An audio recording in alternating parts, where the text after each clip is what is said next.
Alright, welcome back to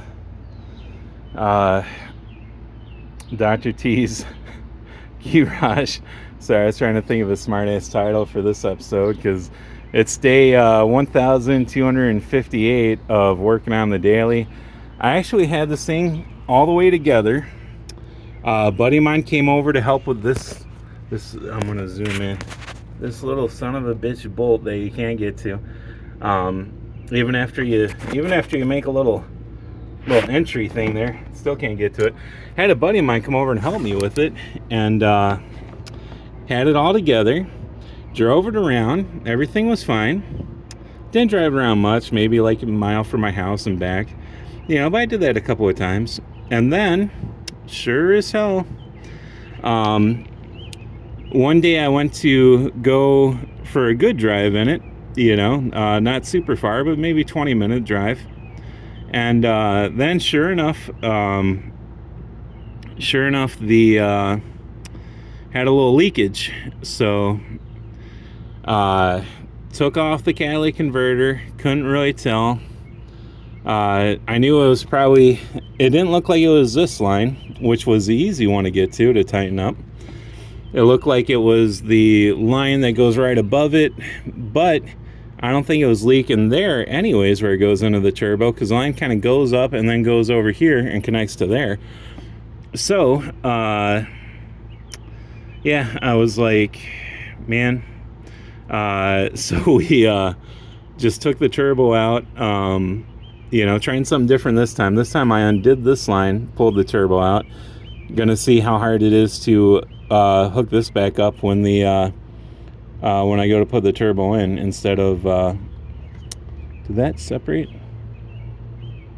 Yeah, okay, so I need, sorry, I ordered new hoses because I'm thinking the reason it failed was because I had cheap Amazon hoses. So yeah, the took the turbo back out. On the plus side, the turbo comes out super fast when it's everything's brand new. So taking the turbo out only took me a couple of seconds. Gee golly, I wonder.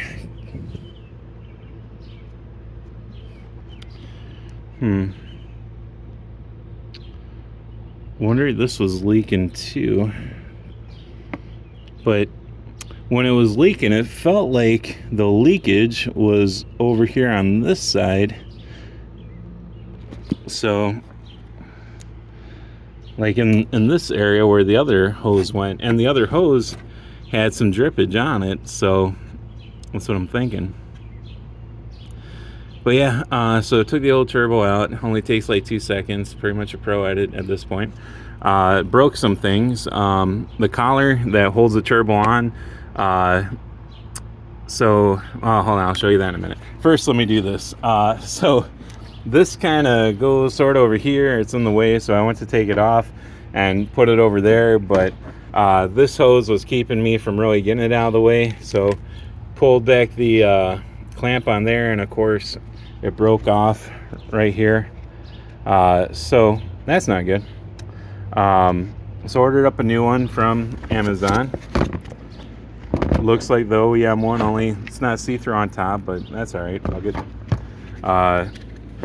so got one of those.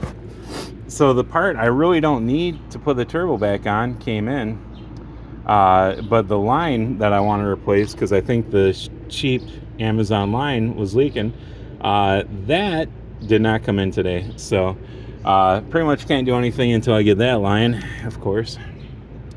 All right, let me put this back in here ever so gently, and then I'll put this somewhere really nice where it won't get messed up. Go right here on the driver's seat with what kind of mess I got going on. Let's see, I'll close the hood so I don't forget that it's open. All right, so you saw the overflow that was already, or the overflow tank that had to replace. The next thing that was a problem was the clamp that clamps the turbo to the cat, this one here. So in my infinite wisdom, you can see here the bulk that goes there. You have to get it pretty close and tight to get the bolt started, which I couldn't do. So in my infinite wisdom, I went up to Ace or Aco and got like a really long stainless steel bolt, because that's what it looked like was in there originally. Threaded on, everything was fine. Just, you know, hand threaded it with like a, you know, just a regular ratchet. You know, somehow ended up getting stuck in there, to where when I was trying to get it out, it was kind of, the bolt head was kind of, like, I went a little bit, and then the bolt head looked like it was, like the neck right below the bolt head was bending a little bit, like this was getting, like, turned that, or I can't really see. There,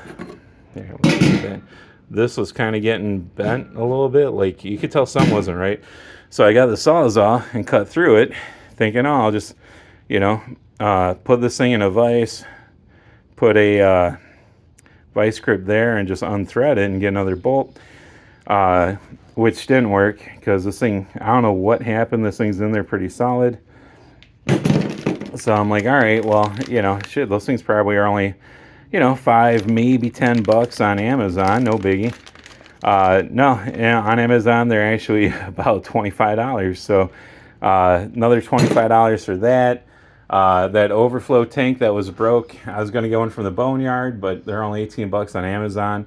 I'm like, well, if I go to the boneyard, you know, they're probably going to want $10 or $20. So they're going to charge me $5 to go in.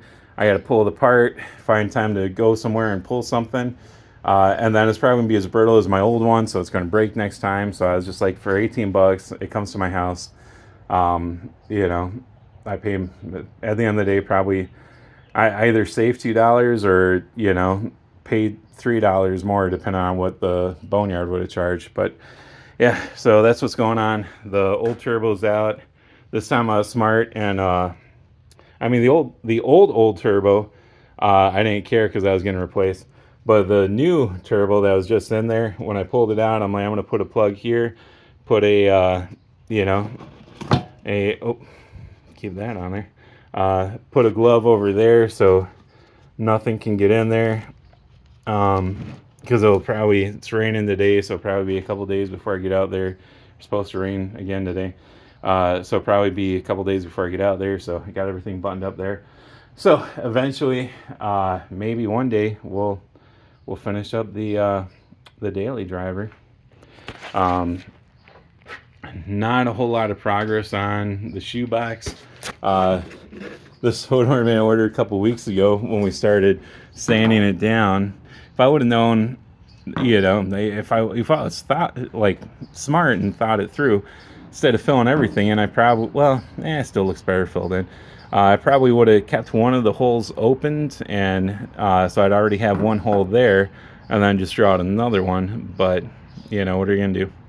But yeah, I'm thinking maybe like that. Probably not. I don't know how close I want to get it to the hood there. But, you know, of course, it's a skull. So I figured that looks pretty good. I was just gonna do the old shift knob skull hood ornament, but I thought this kind of matched the body lines better, and yeah, it'll look pretty neat. I don't know anyone else that has these. I think it's actually for like a motorcycle. So motorcycles, man, can't go wrong. The motorcycle guys love skulls as much as I do. So half the skull stuff I get for cars is from motorcycle guys, or from motorcycle websites. So that's pretty much it. Still waiting to do that. Kind of shifting my priorities. Right now it's get the daily going, get this piece done, try and knock out the coffin car before October so I can take that to some Hearst inspired car shows. And yeah, that's pretty much it for today on Dr. T's Gee-Rhage.